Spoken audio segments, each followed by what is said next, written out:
sports supporters. Well, we're going to talk about Unrivaled, but actually we're also going to get an update on the CBA negotiations, and it sounds, dare I say, positive? Does it sound positive?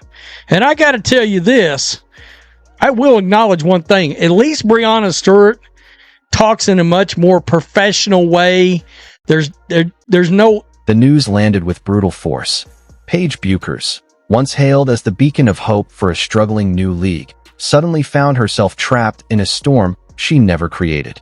As tensions simmered behind closed doors and conflicts of interest became impossible to ignore, the WNBA Commissioner made a decisive and stunning call on the eve of the sport's biggest global moment, just ahead of the Olympics. The decision was swift and unforgiving, a suspension that sent tremors through women's basketball. But this wasn't a routine disciplinary move.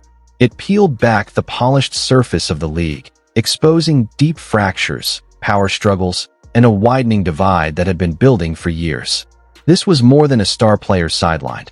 It was an open battle, and Paige Bueckers found herself squarely in the line of fire, a pressure cooker moment that erupted into a very public reaction. Done. The fact is, your little feelings can't get all up in this. It's got to remain professional. Is there going to be little things said occasionally during negotiations? Sure. But you also don't have to make everything public.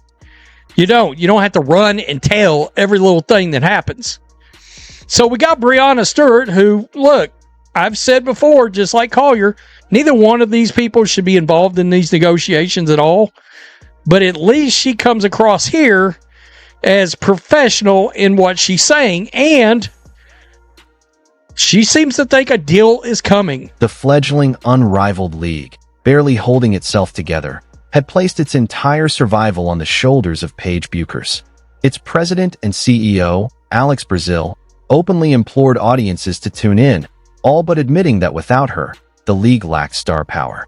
The desperation was impossible to miss, and at times uncomfortable. As organizers scrambled to capitalize on her undeniable talent, that urgency quickly became an overwhelming burden.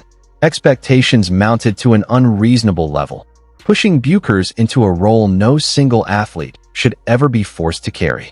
What should have been a team-driven vision instead became a fragile gamble, with the league's future appearing to rest solely on her shoulders. Fans and saying, we don't want raises that are 9 times what, by the end of the next CBA, it would literally be a 9 times salary increase. You're telling people you don't want that. You got to be kidding me, right? It's not a good look. After complaining about, because for years, all we heard about was money. So after years of complaining about money, now it's not about money anymore. You want it to be about revenue sharing. And I get it, that spawns more money.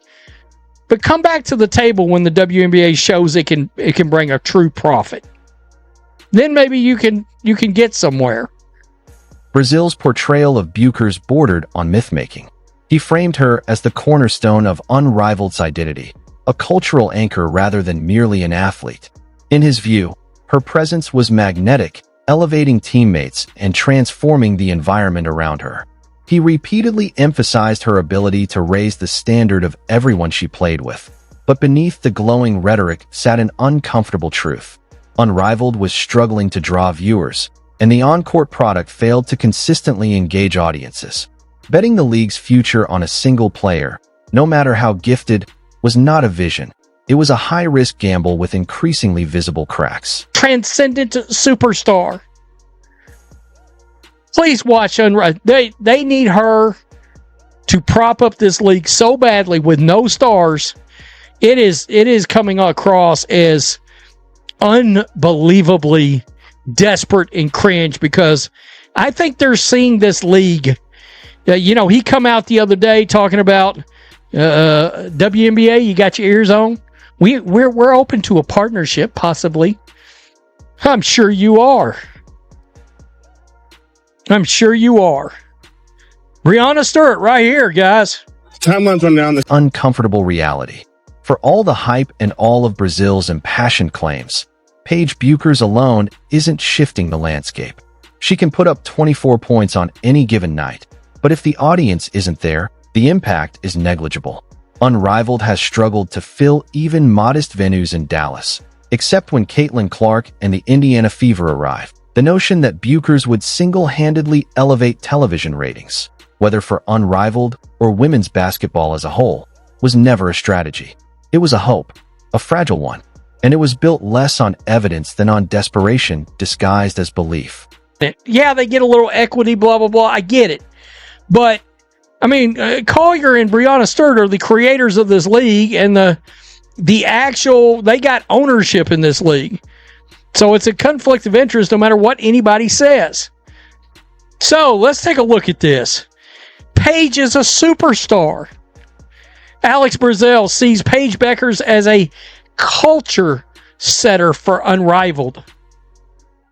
Can I keep it real? Anybody watching this league is probably more concerned about culture than they are about basketball, because the product is not